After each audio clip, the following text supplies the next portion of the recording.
अर्थात जीव का जन्म ही तपस्या करने के लिए होता है, बाकी काम बाद में, और तपस्या का कार्य पहले होना चाहिए।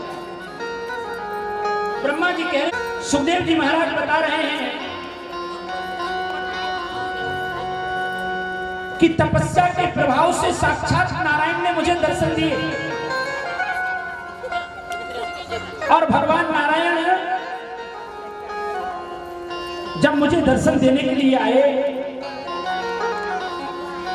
तब उन्होंने मुझसे कहा कि ब्रह्मा आगे चलना चाहिए, ऐसा कुछ करो कि ये संसार बने। मैं बड़ा प्रसन्न हुआ और मैंने इस संसार को बनाना आरंभ किया। तो सर्वप्रथम जो संसार बना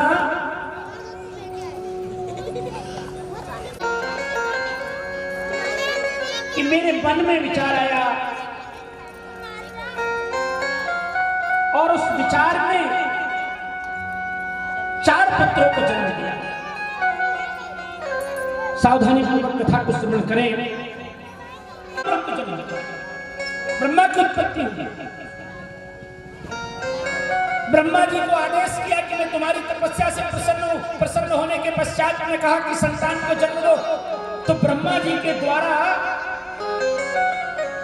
मन से संकल्पित करके विचार किया तो 4 पुत्र का जन्म हुआ। ये 4 पुत्र कोई और नहीं, ये 4 भाई वही हैं जिन्होंने भक्ति ज्ञान वैराग्य के लिए कथा की। सनक, सनंदन, संत कुमार और सतानंद। इन 4 भाइयों के आरंभ में सनक, सनंदन, संत कुमार, सतानंद, तो चारों को मिलाकर के एक ही बात कही जाती है, सनकादिक ऋषि। ब्रह्मा जी बड़े प्रसन्न हुए। बड़े सुंदर सुंदर बालक हैं। इन बालकों से निवेदन किया कि बेटा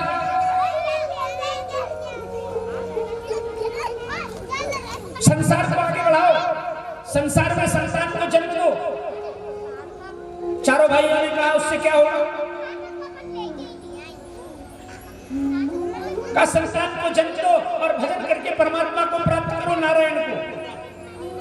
चारों भाइयों ने कहा कि अगर अंत में भी परमात्मा को प्राप्त करने का उपाय करना है तो क्यों नहीं हम पहले ही परमात्मा का भजन करें, हम शादी विवाह के चक्कर में पड़ने वाले नहीं।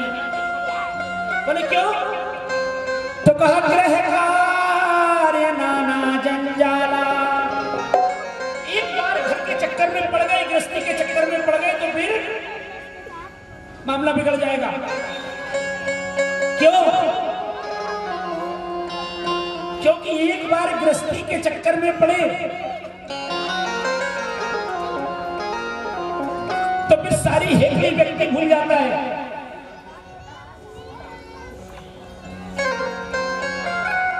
गृहस्थी सामने आई, विवाह हुआ। विवाह होने के बाद कहा गया है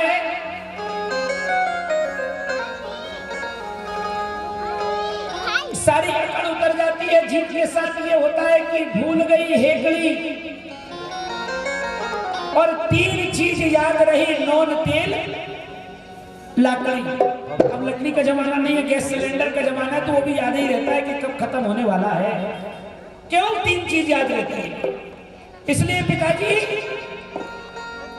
हम ये 3 चीज के चक्कर में नहीं पड़ना चाहते, हम तो केवल परमात्मा का भजन करना चाहते। चारों भाइयों ने ताली बजाई और ताली बजा के कहने लगे श्रीमन्नारायण श्रीमन्नारायण श्रीमन्नारायण श्रीमन्नारायण भजमन्नारायण नारायण भजमन्नारायण नारायण नारायण भजमन्नारायण नारायण नारायण। ब्रह्मा जी को क्रोध आ गया। ब्रह्मा ने कहा मेरी संतान है और मेरे ही कहना नहीं मान रही है। क्रोध के कारण दोनों भौएं ऊपर चढ़ी और ये रो रहा था। रोते रोते जन्म हुआ। ब्रह्मा जी ने कहा चलो चलो एक संतान का जन्म हुआ, नाम क्या रखा जाए? तो कहा रुद्र। और ये रुद्र कोई और नहीं, साक्षात भगवान भोलेनाथ भूत भावन है। बोलो रुद्रदेव भगवान की जय हो। रुद्रदेव भगवान को 11 रुद्राणियां दे दी और 11 रुद्राणियां दे करके कहा कि बाबा भोलेनाथ संसार बनाओ ना। बाबा भोलेनाथ ने कहा कोई बात नहीं, तुरंत बन जाएगा, आपकी आज्ञा सिरोधार्य है। संसार बनाना आरंभ किया। भूत प्रसाद डंकनी संकनी की संसार सृष्टि बना दी। ये आपस में जन्मे और लड़ करके मर गए। संसार बना और संसार खत्म, फिर संसार बना फिर खत्म। ब्रह्मा जी ने विचार किया ऐसा संसार नहीं चाहिए जो बने और खत्म हो जाए, स्थायी सृष्टि चाहिए। बाबा भोलेनाथ से कहा नहीं, आपके बस का नहीं है संसार बनाने का काम, आप तो बिगाड़ने का काम करेंगे, जाओ आराम से तपस्या करो, भजन करो। तो बाबा भोलेनाथ ने संसार बनाना बंद कर दिया और बाबा क्या करने लगे? श्री राम जय राम जय जय राम, श्री राम जय राम जय जय राम, श्री राम जय राम जय जय राम, श्री राम जय राम जय जय राम, श्री राम जय राम जय जय राम, श्री राम जय राम जय जय राम, जय जय विघ्न हरण हनुमान, जय जय विघ्न हरण हनुमान। बाबा भोलेनाथ भूत भावन को आनंद हो गया कि चलो ऐसी सृष्टि बनाई कि बाबा ने अपने से ये डिपार्टमेंट नहीं छीन लिया। अब आराम से बैठेंगे, भजन करेंगे, कोई इधर उधर जाने की जरूरत नहीं है। अब ब्रह्मा जी को फिर परमात्मा का आदेश हुआ नारायण का कि संसार बनाओ। क्या कर रहे हो भाई? स्थायी सृष्टि चाहिए। तो ब्रह्मा जी के मन में फिर विचार आया और ब्रह्मा जी बता रहे हैं कि संकल्प के द्वारा 10 पुत्रों को जन्म दिया। मन से संकल्प किया तो 10 पुत्र सामने खड़े हो गए। वो 10 पुत्र कौन? मारुतस्र,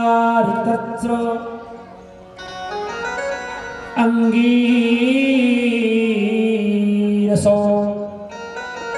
पुलस्त पुलहक्रतु, भृगुवसिष्ठो दक्षस्य, दशमत्र नारद। मारीच, अत्रि, अंगिरा, पुलहक्रतु, भृगु, वशिष्ठ, दक्ष और 10वें नंबर के नारद। 10 पुत्रों को जन्म हुआ। ब्रह्मा जी को आनंद हो गया कि अब संसार बनेगा और अब सृष्टि को कोई रोक नहीं सकता। ब्रह्मा ने पूछा आपकी शादी कर दे, ब्याह कर दे? सबने सहमति दे दी, परंतु नारद जी हट गए। नारद ने कहा बाबा मैं शादी के चक्कर में पड़ने वाला नहीं हूं, तो क्या करोगे? तो कहा केवल और केवल भजन करूंगा। ब्रह्मा ने कहा तुरंत मेरे सामने से हट जाओ, नहीं फिर मेरा माथा खराब हो गया तो बुढ़ापे में वैसे ही दिक्कत है। परिवार वाले भी कहते हैं ना 60 साल के बाद में, तो बाबा 60 साल के हो गए, अब सटाए गए तो बाबा बूढ़े हैं। ब्रह्मा जी से कहा आप अपना काम करो, हमको भजन करने दो, कोई बात नहीं। सुंदर सी सृष्टि आगे बढ़ रही है। अभी आप विचार करिए कि ये सारी सृष्टि कहां बन के तैयार हुई है। एक कमल का बड़ा फूल है और उस कमल के पुष्प पर नारद जी भी विराजमान हैं। 10 भाई सामने हैं, चारों भाई भी एक तरफ बैठ के भजन कर रहे हैं। ब्रह्मा जी ने विचार किया ऐसे संसार चलने वाला नहीं है, बिना स्त्री पुरुष के जोड़े के संसार कैसे चले। तो संकल्प शक्ति के द्वारा अपने शरीर के 2 भाग किए। एक भाग से स्वयंभू मनु और बाएं भाग से शत्रुघ्न का प्रादुर्भाव हुआ। यह सृष्टि का पहला स्त्री पुरुष का जोड़ा है। दोनों हाथ जोड़ के खड़े हो गए। कहा महाराज हमारे लिए ये आपने जन्म तो दे दिया, परंतु स्थान तो दीजिए जहां आ जाकर के हम रहें, आनंद से अपनी गृहस्थी बचाएं, संसार में संतान को जन्म दें। अब ब्रह्मा जी सोच में पड़ गए कि स्त्री पुरुष का जोड़ा तो आ गया, परंतु इनको रहने के लिए कोई जगह कहां से दूं? चारों तरफ देखता हूं तो क्या दिखाई दे रहा? केवल जल ही जल दिखाई दे रहा।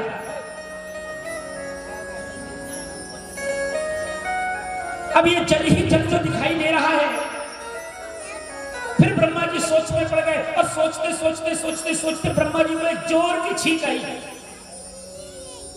जैसे छींक आई वैसे छींक के माध्यम से एक छोटा सा कृमि निकला और वो कृमि देखते देखते बराह रूप में परिणत हो गया। और बराहदेव भगवान की जय हो। ये बराह कोई साधारण बराह नहीं है, ये साक्षात भगवान नारायण है, जिनका ये बराह अवतार इसी कल्प में हुआ है। इसका क्या कारण है कि यही कल्प बराह कल्प है। हमारे यजमान जी रोज संकल्प करते हैं, ध्यान पूर्वक संकल्प सुनना चाहिए। पंडित जी जब संकल्प कराते हैं तो संकल्प में करते हैं, कहते हैं कि ये द्वीप कौन सा है? जम्बूद्वीप है, भरतखंडे भारतवर्षे। और ये कल्प कौन सा है? बाराह कल्पे। क्योंकि इस कल्प में सबसे पहला अवतार भगवान का बराह रूप में हुआ, इसलिए इस कल्प का नाम बराह कल्प। भगवान श्वेत बराह के रूप में आए और इन्होंने समुद्र के अंदर गोता लगाया और अपनी दाढ़ों के ऊपर पृथ्वी को ले आए और वो पृथ्वी लाकर के शंभु मनु शत्रुपा को दी। शंभु मनु शत्रुपा ने संतान को जन्म देना आरंभ किया।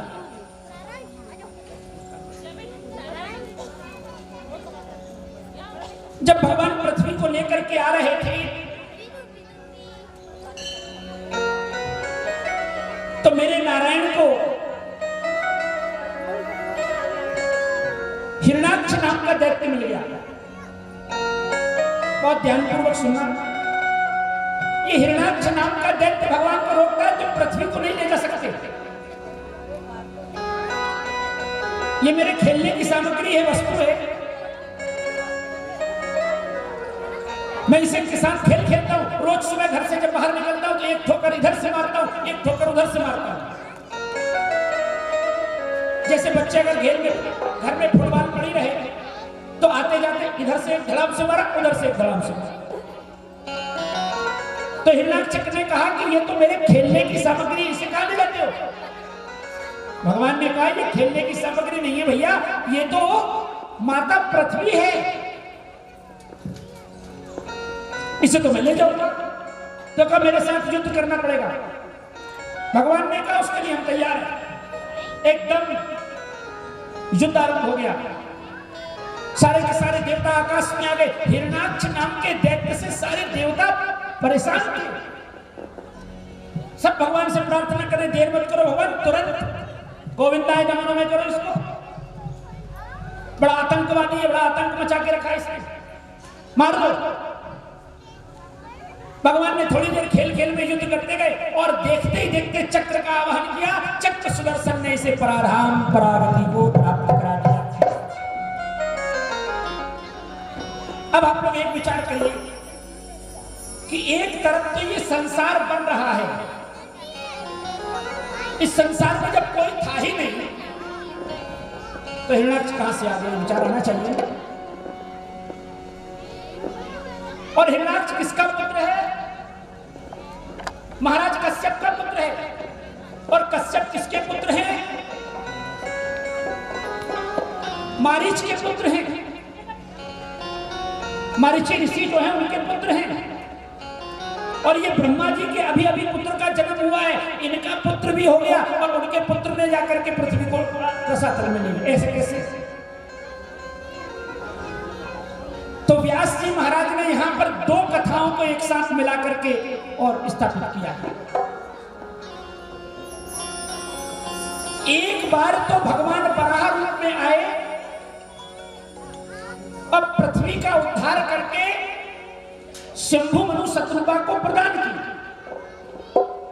और उसी पृथ्वी पे संसार बना और उसी संसार में हिरणाक्ष नाम के दैत्य ने जन्म लिया और एक बार आकाश में जाके स्थापित होकर देखा कि पृथ्वी गेंद के समान गोल है, तो हरण करके ले गया। और जब हरण करके ले गया तो भगवान को पुनः बराह रूप लेकर के आना पड़ा। और जब दोबारा बराह रूप लेकर के आए भगवान, तब फिर उस हिरणाक्ष परम धाम को पहुंचाया। विष्णु पुराण आदि में यह कथा विस्तार पूर्वक प्राप्त होती है। तो ये दोनों कथाओं को व्यास जी महाराज ने एक रूप देकर के स्थापित किया। संसार आगे बढ़ा है, सृष्टि का विस्तार हो रहा है। बोलो राजा रामचंद्र भगवान की जय हो। गोविंद हरे गोपाल हरे, जय जय प्रभु दीन दयाल हरे। गोविंद हरे गोपाल हरे, जय जय प्रभु दीन दयाल हरे। गोविंद हरे गोपाल हरे, गोविंद हरे गोपाल हरे, गोविंद हरे गोपाल हरे, गोविंद हरे गोपाल हरे, जय जय प्रभु दीन दयाल हरे। जय जय प्रभु दीन दयाल हरे।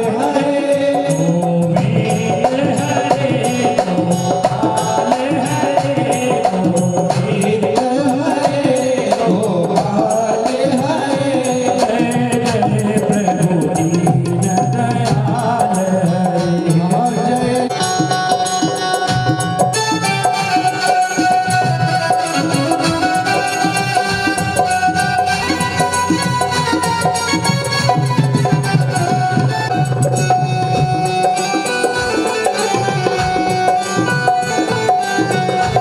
जय जय जय प्रभु दीन दयाल हरे। जय जय प्रभु दीन दयाल हरे। सनक आदि ऋषि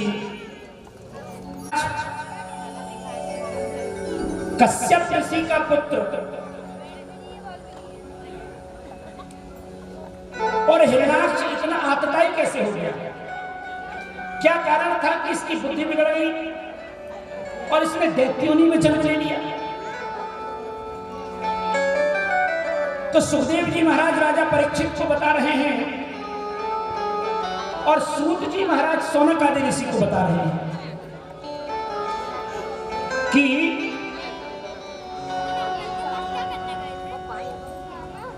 एक समय की बात है, सरस्वती के किनारे महाराज कश्यप ऋषि आश्रम बना करके रहते थे। कश्यप ऋषि की दो पत्नियां,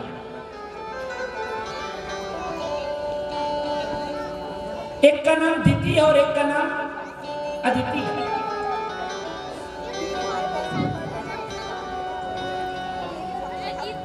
अदिति के द्वारा जो संतान ने जन्म लिया उससे दैत्य कुल चला।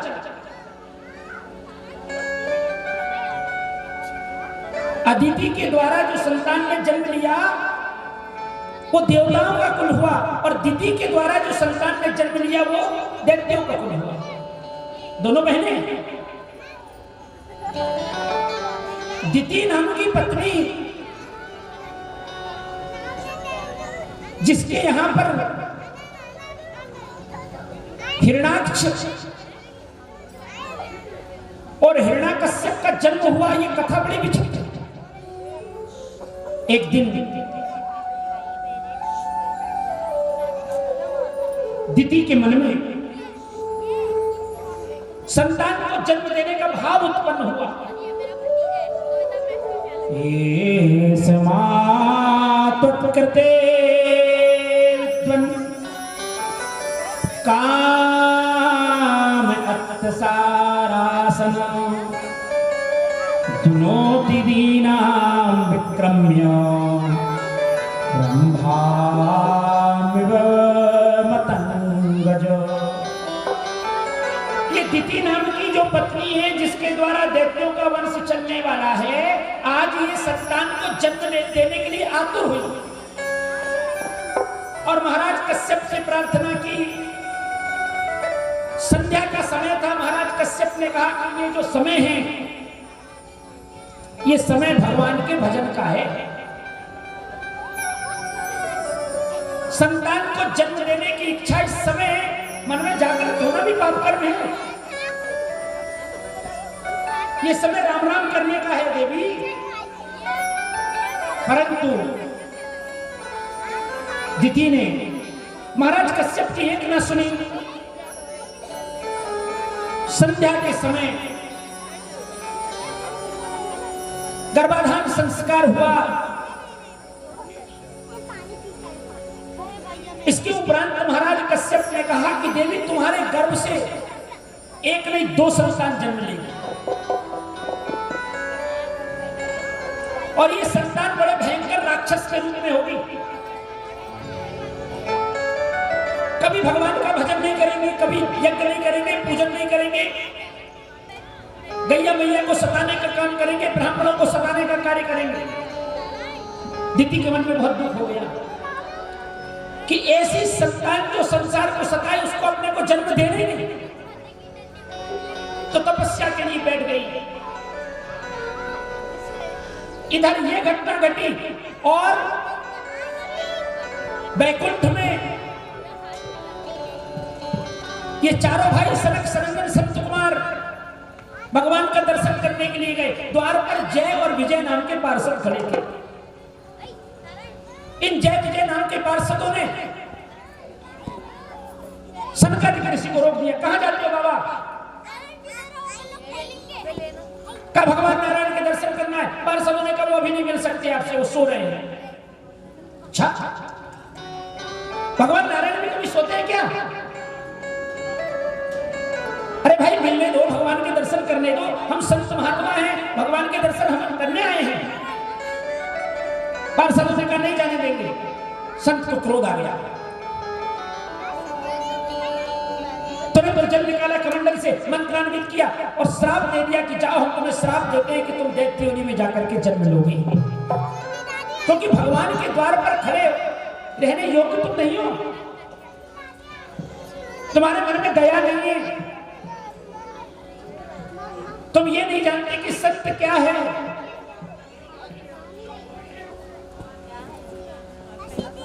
दोनों पार्षद भगवान नारायण के पास में गए, प्रभु कृपा कीजिए, संत ने श्राप दे दिया। नारायण ने कहा कि संत के श्राप को कम करने का अधिकार मेरे पास में नहीं है, क्योंकि साक्षात भगवान नारायण कहते हैं कि मोते अधिक संत कर लेखा। गोस्वामी पाद तुलसीदास जी महाराज ने ये लिखा है और माता सबरी ने कहा है नवधा भक्ति में, एक भक्ति वो है जिसमें मुझसे ज्यादा मेरे संत को मानना चाहिए, और पहली भक्ति भी वही है कि प्रथम भगति संतन कर संगा। संत को भगवान प्रधानता देते हैं और कहते हैं कि मुझसे ज्यादा संत को मानो और भक्ति करना ही है। मेरी भक्ति ना बने तो संत के साथ हो जाना चाहिए। तो सज्जनों, परमात्मा की कृपा, परमात्मा की करुणा अगर प्राप्त करना है तो संत का संग करना चाहिए। इसलिए कहा गया है कि संतन के संग लाग रे तेरी अच्छी बनेगी। संतन के संग लाग रे तेरी अच्छी बनेगी। संतन के संग लाग रे तेरी अच्छी बनेगी। संतन के संग लाग रे वो तेरी अच्छी बनेगी। अच्छी बनेगी तेरी बिगड़ी बनेगी। अच्छी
संतन के संग भक्ति बढ़ेगी।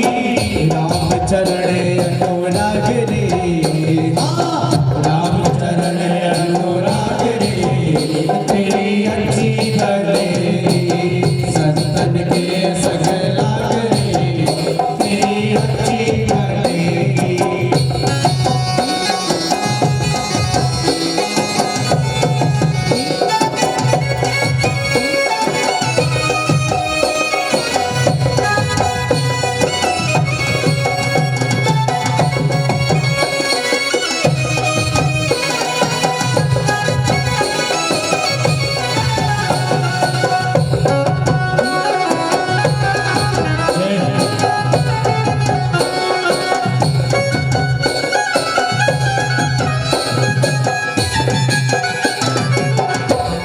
रात्रि में बहुत दिन सोया, रात्रि में जिस दिन सोया, रात्रि में बहुत दिन सोया, रात्रि में बहुत दिन सोया, बहुत दिन सोया रे बहुत दिन सोया, बहुत दिन सोया रे बहुत दिन सोया, रात्रि में किस दिन सोया, रात्रि में बहुत दिन सोया। जाग सके तो जाग रे, तेरी अच्छी बनेगी। जाग सके तो जाग रे, तेरी अच्छी बनेगी। संतन के संग लाग रे, तेरी अच्छी बनेगी। संतन के संग लाग रे, तेरी अच्छी बनेगी।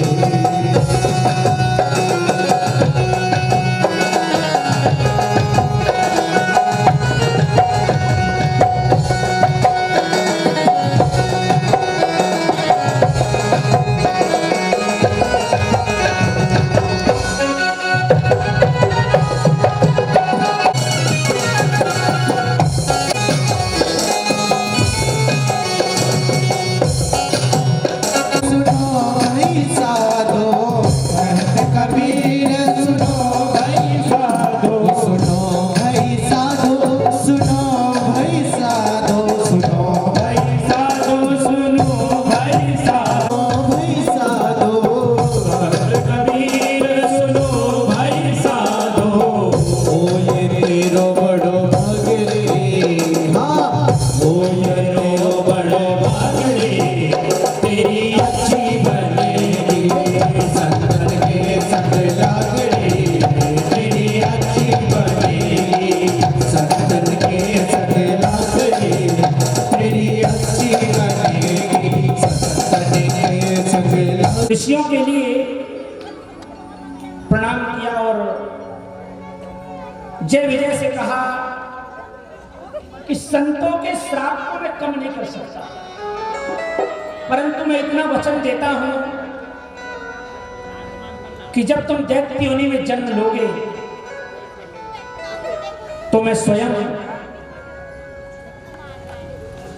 उस योनि से मुक्त कराने के लिए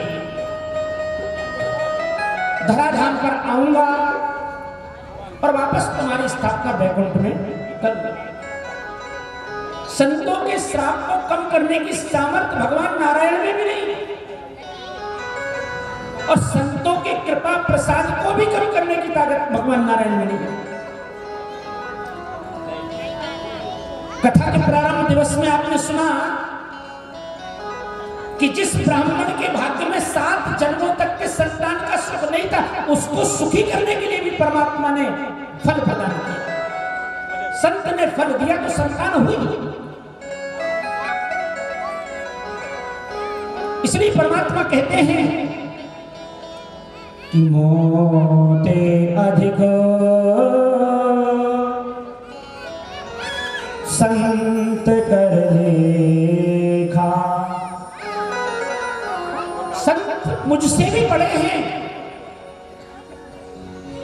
भगवान नारायण के धाम वैकुंठ से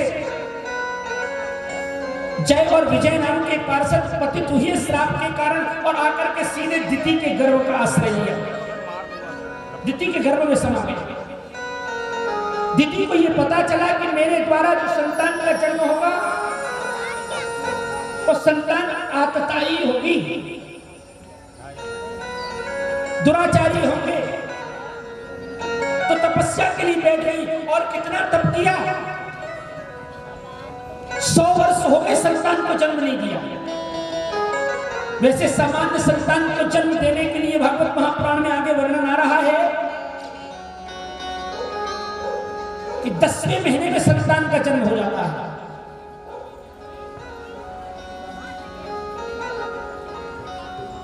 परंतु माता दीदी ने इस गर्भ को 100 वर्ष तक के धारण किया। पर्वत शिखर टूट टूट करके गिरने लगे। ब्रह्मा के पास में प्रार्थना गई। ब्रह्मा ने कश्यप को प्रेरित किया कि अपनी पत्नी को समझाओ कि हट छोड़े और हट का त्याग करके संतान को जन्म दे। प्रकृति का जो नियम है उसका पालन करे। महाराज कश्यप पास में गए, दीदी से कहा कि संतान को जन्म देना पड़ेगा तुम्हें। तो कहा मैं ऐसी संतान को जन्म नहीं दूंगी जो परमात्मा के विमुख हो जाए, जिसका मन परमात्मा के चरणों में ना लगे। ऐसी संतान को जन्म लेके क्या करूंगी। कश्यप ने समझाया कि जिस समय तुमने गर्भ को धारण किया वो समय उचित नहीं था, परंतु इस संतान को तुम जन्म दो और तुम्हारे पुत्र का जो पुत्र होगा, तुम्हारा जो नाती होगा, वो भगवान का परम भक्त होगा। दीदी के मन में बड़ा उत्साह हो गया। दीदी ने विचार किया कि परमात्मा का भजन करने वाला होगा। महाराज कश्यप ने कहा ऐसा भजन करेगा, ऐसा भजन करेगा कि कई पीढ़ियों को तार देगा। भगवान स्वयं नारायण उसे अपनी गोद में खिलाएंगे।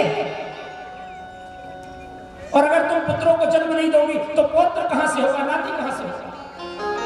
इसलिए देवी संतान को जन्म दो। दीदी ने अपने पति की बात को मान करके और 100 वर्ष के उपरांत 2 बालकों को जन्म दिया। देखते ही देखते इनका शरीर बढ़ा। महाराज कश्यप ने विधिवत इनका जांच कर्म किया, नामांकन संस्कार किया। तो नाम क्या रखा? एक का नाम रखा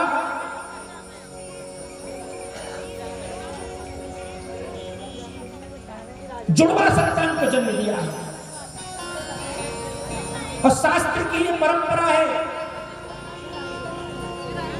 कि युगल बच्चों का जन्म हो तो जो पहले जन्म लेता है वो छोटा होता है और जो बाद में जन्म लेता है वो बड़ा होता है। तो पहले किसका जन्म हुआ? पहले हिरणाक्ष का जन्म हुआ। तो महाराज कश्यप ने नाम रखा हिरणाक्ष। हिरणाक्ष क्यों रखा? हिरण्य भगवान सूर्य का नाम है और अक्ष मतलब आंख, जिसका जन्म भगवान सूर्य की उपस्थिति में हुआ हो, भगवान सूर्य की आंख जिसे देख रही हो, ऐसे बालक का नाम हिरणाक्ष। इसका जन्म पहले हुआ परंतु ये छोटा है क्योंकि गर्भ में ये बाद में स्थापित हुआ और बाद में जन्म हुआ। उस बालक का नाम रखा हिरण्यकश्यप।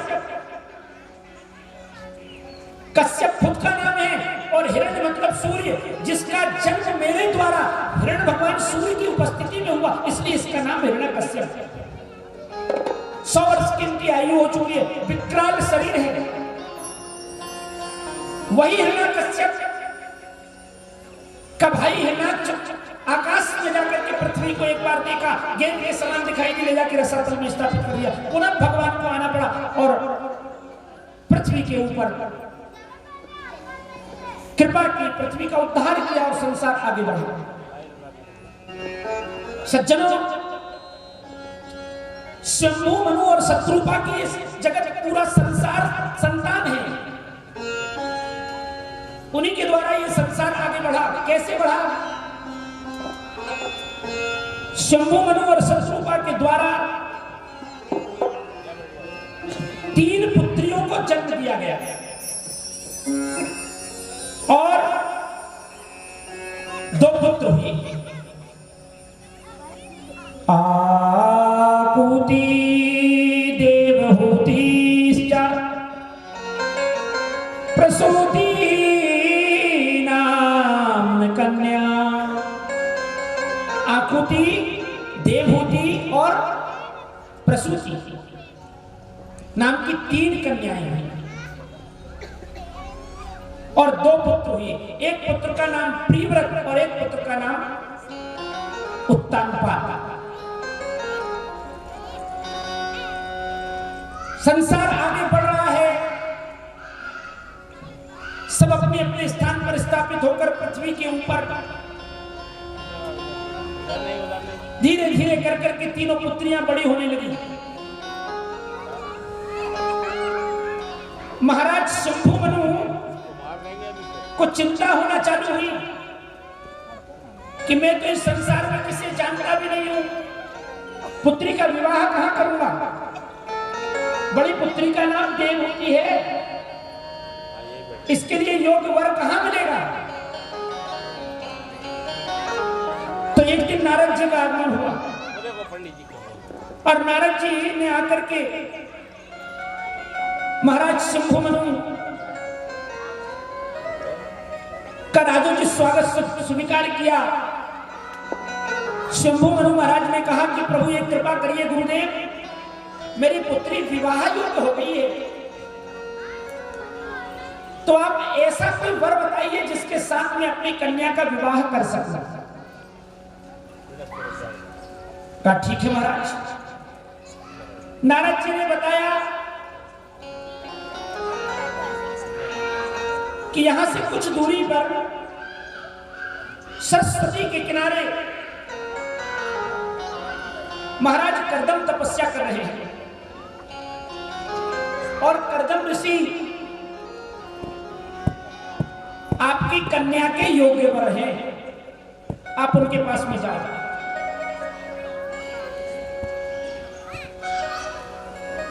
इधर यह संदेश दिया और कर्दम ऋषि को संदेश दे दिया कि आपके विवाह का समय निकट आ गया है महाराज।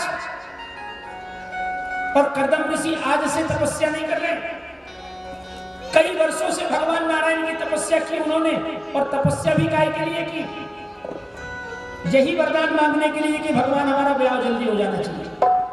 संसार में कोई था ही नहीं, तो विवाह कहां से हो।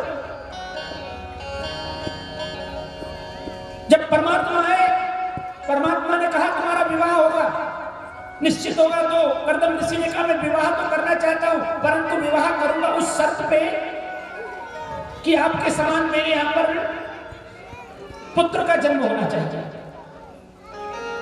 तो भगवान ने कहा कि मेरे समान दूसरा संसार में कोई और नहीं है, मेरे समान तो मैं ही हूं, इसलिए ठीक है तुम विवाह करो और मैं स्वयं तुम्हारे यहां पर पुत्र रूप में अवतार धारण करूंगा।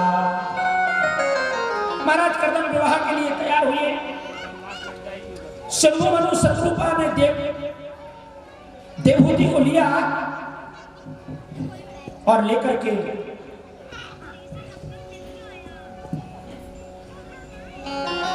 सरस्वती के किनारे आश्रम पर पहुंचे।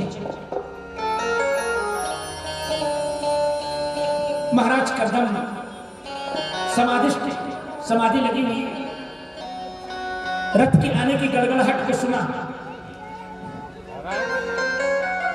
नारद जी ने पहले बता दिया था कि 3 लोग आने वाले हैं, शंभुमनु, शत्रुपा और देवहूति।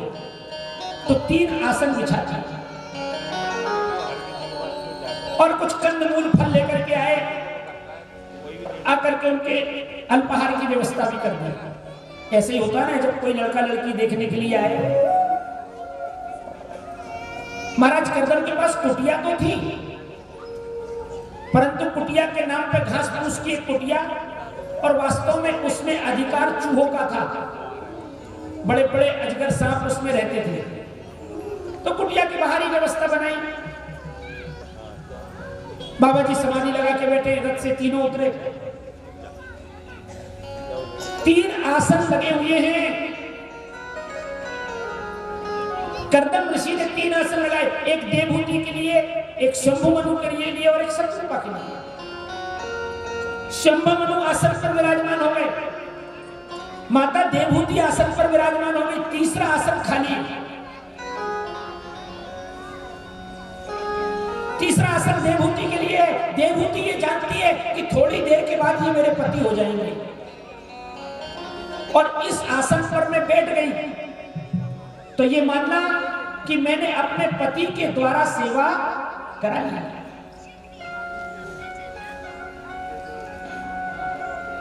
क्या करूं? अगर नहीं बैठती हूं तो पति देव की आज्ञा का अपमान होता है। पति कह रहे हैं, पति ने आसन लगाया, बैठ जा, और मैं नहीं बैठूं, वो भी बात ठीक नहीं है। तो माता देवहूति आसन के बाजू में बैठ गई, और आसन के बाजू में बैठ के उन्होंने अपना दाहिना हाथ ले जा करके आसन के ऊपर रख दिया।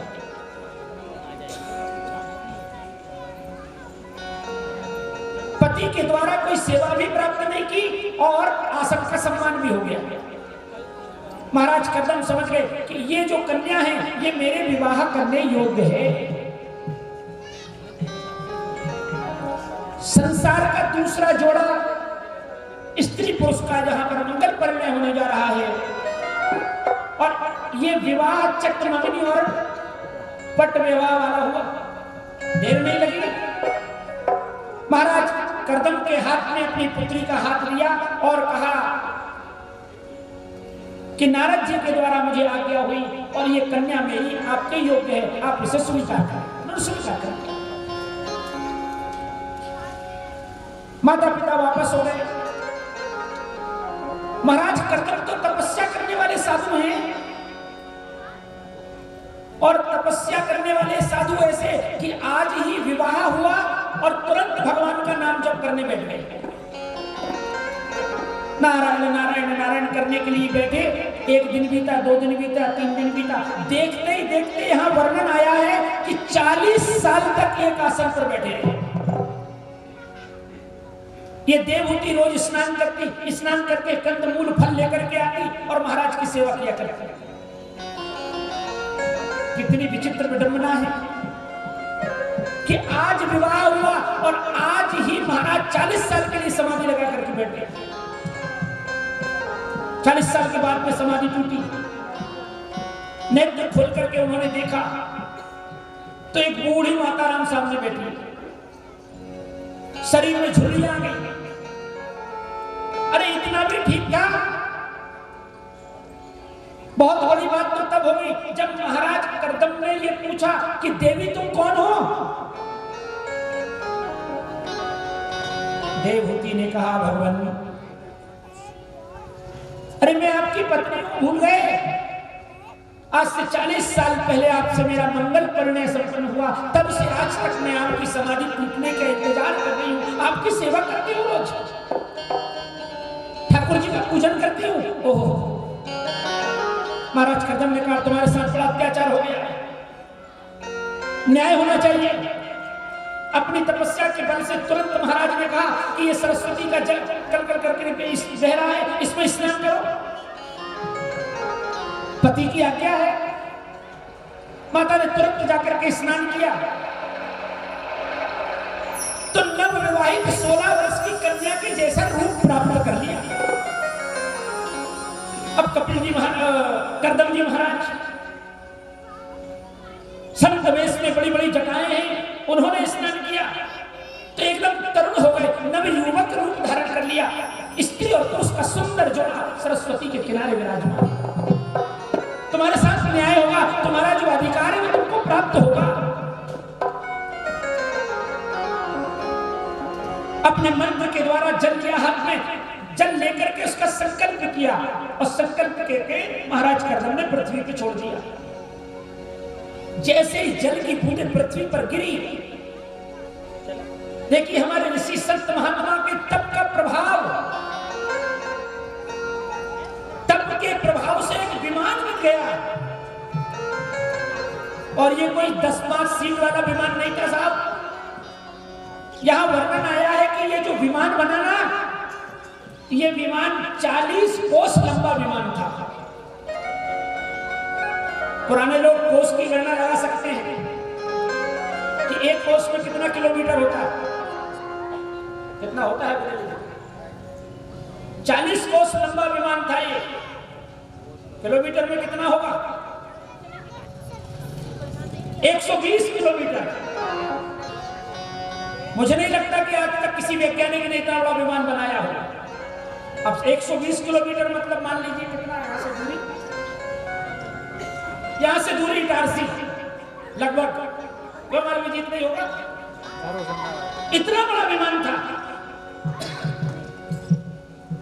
और इस विमान में बड़ी विशेषता थी। और ये कोई अतिशयोक्ति नहीं, हमारे संतों की खोज है ये कोई किस्सा कहानी नहीं है। श्रीमद् भागवत महापुराण की कथा यथार्थ है। जिस प्रकार भगवान राम के राज्य में पुष्पक विमान का वर्णन आपने सुना है, उस विमान में जितने भी लोग बैठ जाए एक सीट हमेशा खाली रहती थी। ठीक उसी प्रकार ये 120 किलोमीटर का विमान बना। और इस विमान की विशेषता ईंधन रहित, ईंधन नहीं लगता था, कोई डीजल पेट्रोल की जरूरत नहीं, ये मन की गति से चलता था। दूसरी विशेषता 6 ऋतु इसमें विद्यमान थी। आपका मन हुआ बरसात का आनंद लेना है तो वर्षा वाले विभाग में चले जाइए, अपने आप पानी गिर रहा है। आपका मन हुआ गर्मी का आनंद लेना है तो गर्मी में चले जाइए, ठंड का आनंद लेना है ठंड वाले भाग में चले जाइए, हेमंत शिशिर 6 ऋतु विद्यमान, ऐसा सुंदर विमान। और एक बात बताएं, आज के विमान में परिचारिकाएं नहीं होती, उस विमान में भी परिचारिकाएं थी, अर्थात दास और दासी, आज की भाषा में जिसे क्या कहते हैं एयर होस्टेज, सब विद्यमान उसमें। दास दासी विद्यमान, क्या चाहिए तुरंत हाजिर। महाराज करदम ने कहा अब मन की गति से विमान आकाश में उड़ा, ईंधन रहित। और एक और विशेषता थी दुर्घटना रहित। कभी ये विमान दुर्घटनाग्रस्त हो ही नहीं सकता था। सारी विशेषता है इस विमान में। और 1, 2, 3, 4 दिन नहीं उड़ा। शास्त्र में लिखा हुआ भागवत महापुराण में कि ये विमान पूरे 9 साल तक के होते रहे। 9 वर्ष आकाश में सैर कराई, 40 साल में जितना कुछ नई देवहूति को प्रदान किया और 9 वर्षों में प्रदान किया। और इसी विमान में 9 वर्षों में देवहूति ने 9 कन्याओं को जन्म दिया। बोलो वृंदावन बिहारी लाल की जय हो। ये 9 कन्याओं का जन्म हुआ। 10वें नंबर पर भगवान साक्षात नारायण आने वाले हैं। और नारायण भगवान देवहूति के यहाँ पर कपिल के रूप में आए। बोलो कपिल देव भगवान की जय हो। भगवान का ये दूसरा अवतार हुआ। पहला अवतार बराह और दूसरा कपिल के रूप में प्रभु आए। जैसे ही कपिल देव भगवान आए, विमान नीचे उतरा, करदम ने कमंडल उठाया और महाराज करदम कहने लगे अब मैं अपने कार्य से मुक्त हो गया,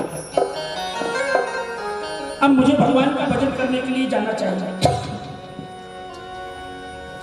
रचा है सृष्टि को जिस प्रभु ने, वही वो सृष्टि चला रहा है। रचा है सृष्टि को जिस प्रभु ने, वही वो सृष्टि चला रहा है। रचा है सृष्टि को जिस प्रभु ने, वही वो सृष्टि चला रहे। रचा है सृष्टि को जिस प्रभु ने, वही वो सृष्टि चला रहे हैं। जो पेड़ हमने लगाए पहले, जो पेड़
आप ये विचार करिए कि जिस घर में एक कन्या होती है उसके पिता को माता को कितनी चिंता होती है, और यहां कितनी कन्या हैं?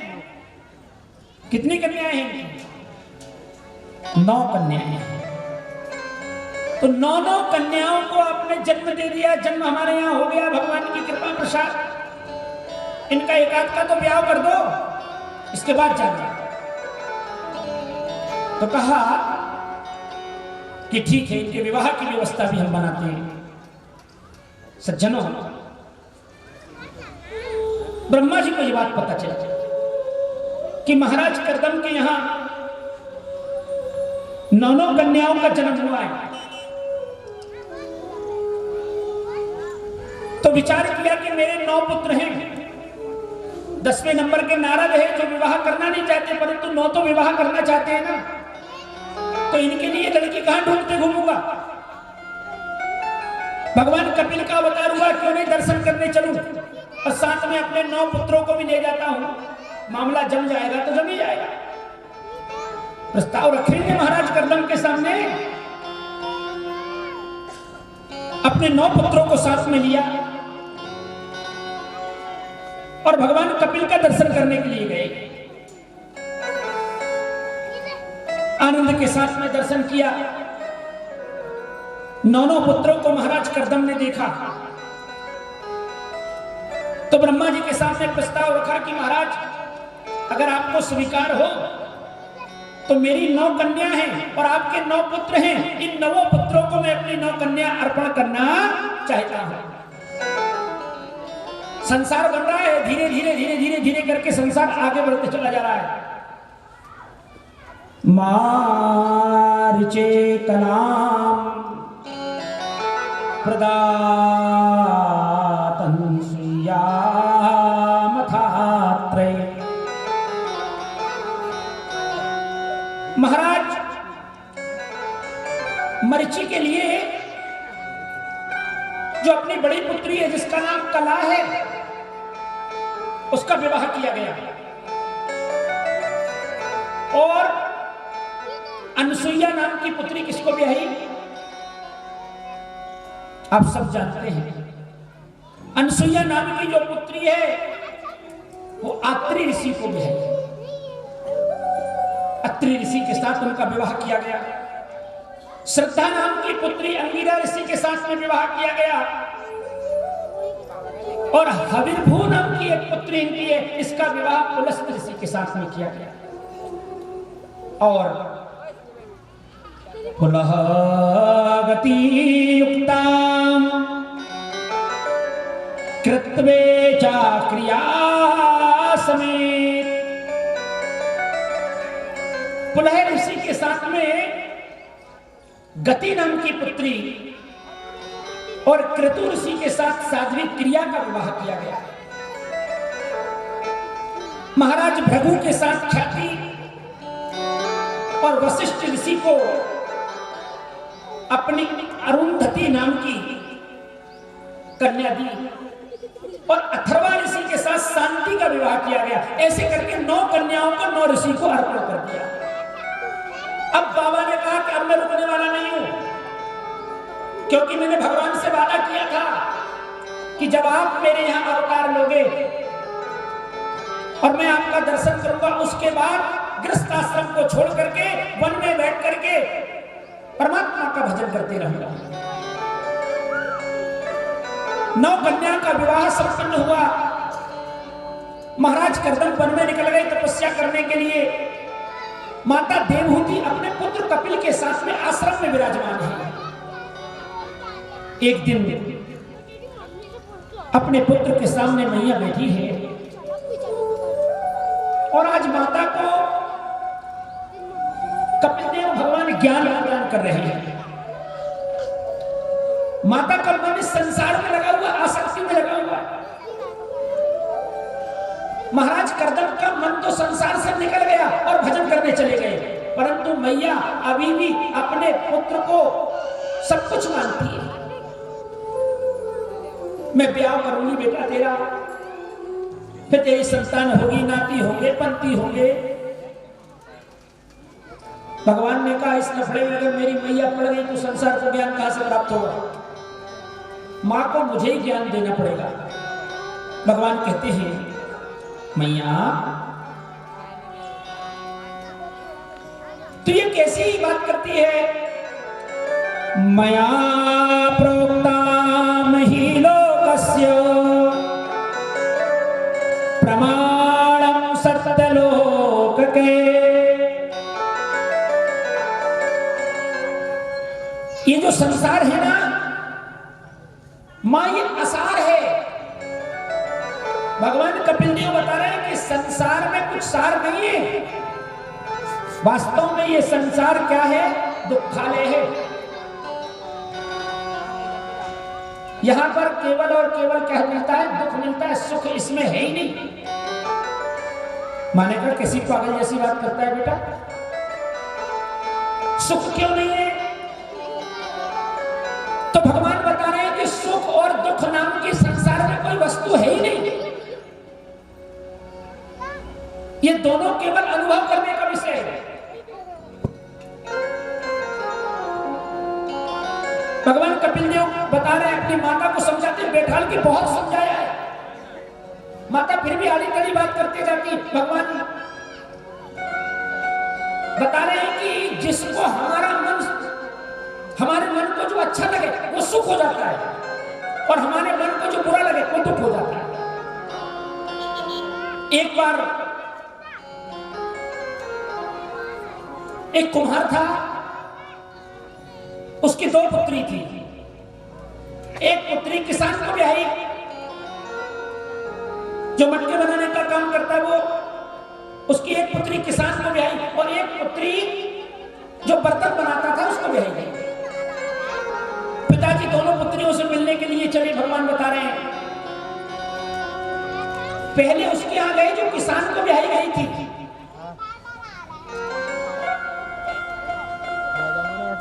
आकाश में बादल आकर के छा गए, संध्या का समय था। पिताजी के पास पुत्री आई। पुत्री ने कहा पिताजी पिताजी कितना अच्छा होगा अगर बरसात हो जाएगी तो मेरी फसल और अच्छी लहराने लगेगी। पिताजी वहां से निकल के दूसरी पुत्री के यहां गए। थोड़ी देर में दूसरी पुत्री के यहां बर्तन बना करके आवा लगा करके रखा था। अग्नि डली ही थी, बारिश आने वाली थी। पुत्री पिताजी के पास में आई और कहा पिताजी पिताजी